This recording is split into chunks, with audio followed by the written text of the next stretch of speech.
પૂર્ણમદઃ પૂર્ણમિદં પૂર્ણાત પૂર્ણમુદચ્યતે પૂર્ણસ્ય પૂર્ણમાદાય પૂર્ણમેવાવશિષ્યતે.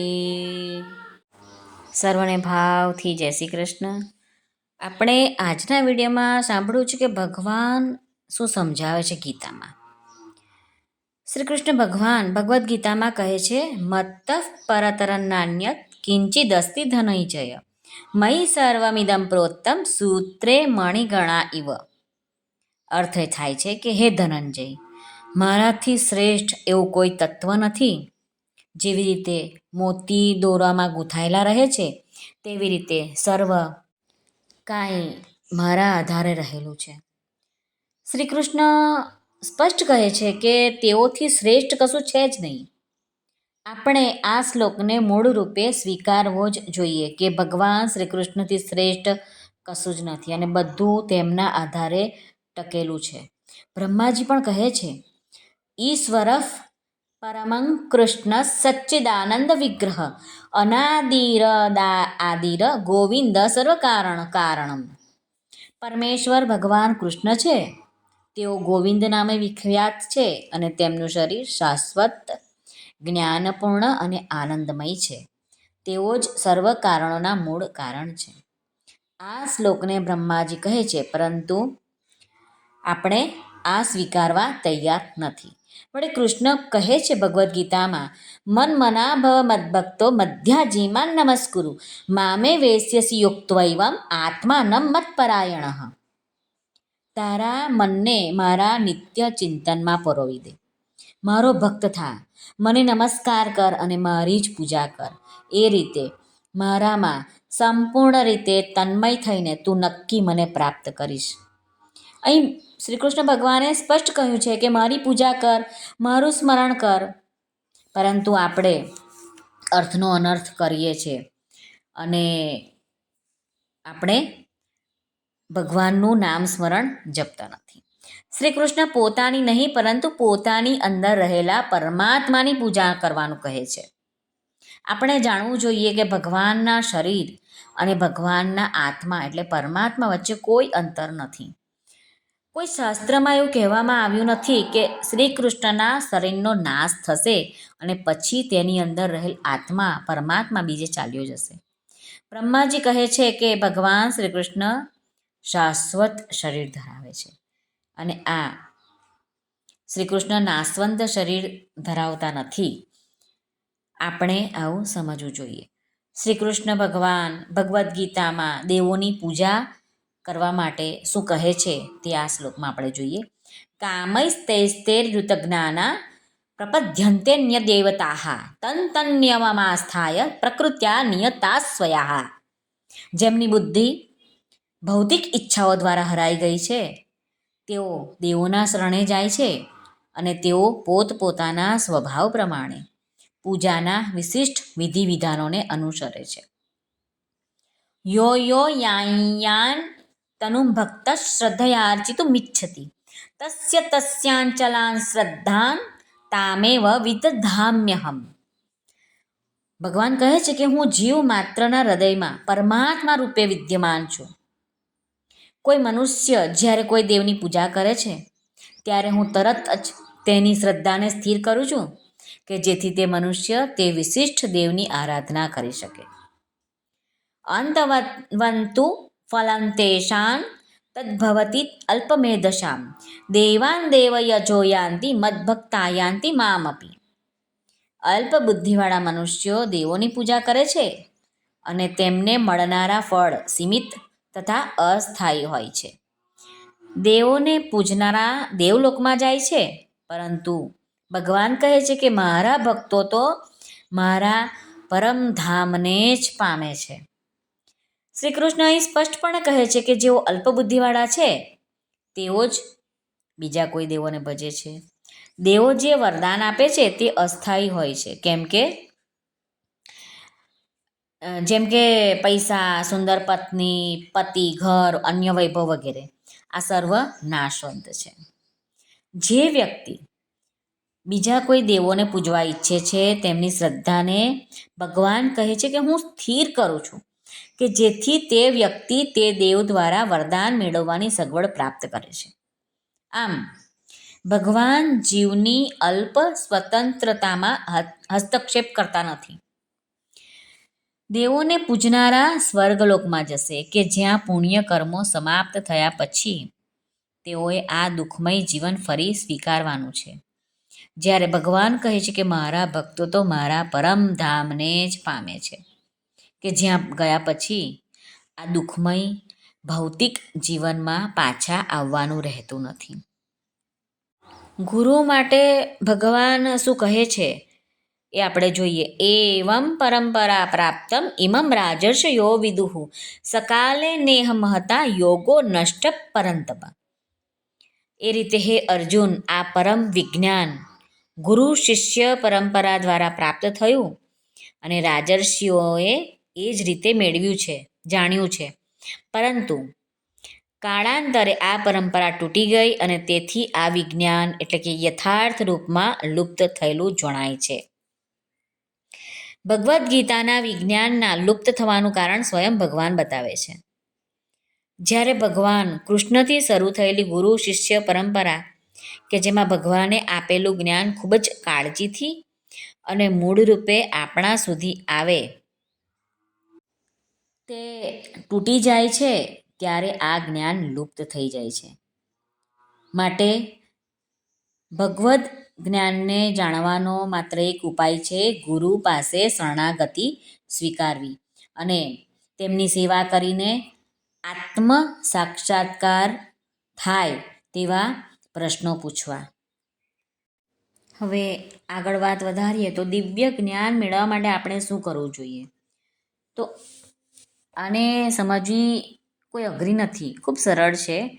આપણે માત્ર એટલું જ કરવાનું છે કે અત્યાર સુધી આપણે જે પણ સમજ્યા છે તે કોઈ ગુરુ પાસે જઈને એમને સમજાયેલું દિવ્ય જ્ઞાન આપણે પ્રાપ્ત કરવાનું છે. ભગવાન ગીતામાં કહે છે ભક્ત્યા મામભિજાનાતિ યાવાન યશ્ચાસ્મિ તત્વતઃ તતો માન તત્વતો જ્ઞાત્વા વિશતે તદંતરમ. મને કેવળ ભક્તિ દ્વારા જ પૂર્ણ પુરુષોત્તમ પરમેશ્વર તરીકે મૂળ રૂપે જાણી શકાય છે. અને આવી ભક્તિ વડે જ્યારે મનુષ્ય મારી પૂર્ણ ચેતનામાં હોય છે ત્યારે તે વૈકુંઠ જગતમાં પ્રવેશ કરી શકે છે. ભગવાન કહે છે કે જે વ્યક્તિ ભક્તિ કરે છે તે જ ભગવાનને મૂળ રૂપે જાણી શકે છે. ભગવદ્ ગીતાનું પરમ જ્ઞાન પ્રાપ્ત કરવાની સરળ રીતનું ભગવાને નિરૂપણ ભગવદ્ ગીતામાં કર્યું છે. તદ્વૃદ્ધિ પ્રણિપાતેન પરિપરશ્નેન સેવયા ઉપદેક્ષ્યંતિ તે જ્ઞાનમ જ્ઞાનિનસ્તત્વદર્શિનઃ. ભગવાન કહે છે સદ્ગુરુને શરણે જઈને સત્યને જાણવાનો પ્રયાસ કર, તેમને વિનમ્ર થઈને પ્રશ્ન પૂછ અને તેમની સેવા કર. તે પ્રબુદ્ધ મહાત્માઓ તને જ્ઞાનોપદેશ કરી શકશે કારણ કે તેમણે સત્યનું દર્શન કર્યું છે. આમ સ્પષ્ટ થાય છે કે આપણે પણ સદ્ગુરુ પાસે જવું જ પડે જ અને નમ્રતાપૂર્વક સેવા દ્વારા આપણે દિવ્ય જ્ઞાન પ્રાપ્ત કરી શકીએ. ભગવાન કહે છે કે અહમ સર્વસ્ય પ્રભવો મત્ત સર્વ પ્રવર્તતે ઇતિ મત્વા ભજન્તે માય બુધા ભાવ સમન્વિતાઃ. હું સમસ્ત દિવ્ય તથા ભૌતિક વિશ્વનું કારણ છું. દરેક વસ્તુ મારામાંથી જ ઉદ્ભવે છે. જે બુદ્ધિમાન મનુષ્યો આ રીતે જાણે છે તેઓ મારી પ્રેમ ભક્તિમાં પરોવાયેલા છે અને સર્વથા અંતઃકરણપૂર્વક મને ભજે છે. ભગવાન સ્વયં કહે છે કે મારા સિવાય અન્ય કોઈ કરનારો નથી. ભગવાન શ્રી કૃષ્ણથી મહાન કે તેમના સમાન બીજું કોઈ નથી. બ્રહ્માજી જ્યારે ભગવાનની શક્તિની પરીક્ષા કરવા ગયા ત્યારે તેઓ પોતે જ ભ્રમિત થઈ ગયા. બ્રહ્માજી ભગવાનના ગોપ બાળકો અને વાછરડાનું હરણ કરે છે અને ભગવાન તરત જ પોતાનો વિસ્તાર અનેક ગોપ બાળકો અને વાછરડામાં કરે છે. જ્યારે બ્રહ્માજી આ જુએ છે તો દરેક ગોપ બાળક અને વાછરડા વિષ્ણુ રૂપમાં દૃશ્યમાન થાય છે. બ્રહ્માજી ખૂબ જ વિસ્મિત થઈ જાય છે કે આ શું છે? આથી નવું નવું કાઢીને ભગવાનને જાણવાનો પ્રયત્ન ન કરો. ભગવાનને જે પણ કહ્યું છે તેમાં ઉમેરો કે ઘટાડો કરવાથી કંઈ જ એમનું જ્ઞાન પ્રાપ્ત નહીં થાય. ભગવાન આગળ શું કહે છે તે જોઈએ તો નમાન દુષ્કૃતિનો મૂઢા પ્રપદ્યંતે નરાધમાહા માયયાપહૃત જ્ઞાના આસુરમ ભાવમાશ્રિતાહા. જે મનુષ્યો મૂર્ખ છે, જેઓ મનુષ્યોમાં અધમ છે, જેઓનું જ્ઞાન માયા વડે હરાઈ ગયું છે અને જેઓ અસુરોની નાસ્તિક પ્રકૃતિ ધરાવનાર છે, એવા દુષ્ટો મારું શરણ ગ્રહણ કરતા નથી. ભગવાનના શરણે કોણ નથી જતું? તો આવા માયાથી ઢંકાયેલા જે લોકો છે તે ભગવાનનું શરણ સ્વીકારતા નથી. સાથે સાથે ભગવાન કહે પણ છે કે કોણ અતિ બુદ્ધિશાળી છે? તો કહે છે બહુનાય જન્મનામંતે જ્ઞાન વાનમાં પ્રપદ્યંતે વાસુદેવ સર્વમિતિ સ મહાત્મા સુદુર્લભ. અનેક જન્મ જન્માંતરો પછી જે મનુષ્યને ખરેખર જ્ઞાન થાય છે તે મને સર્વ કારણોના કારણ જાણીને મારે શરણે આવે છે. આવો મહાત્મા અતિ દુર્લભ છે. આ ભગવાન સ્વયં કહે છે. આમ શ્રીમદ ભગવદ્ ગીતા જાણીને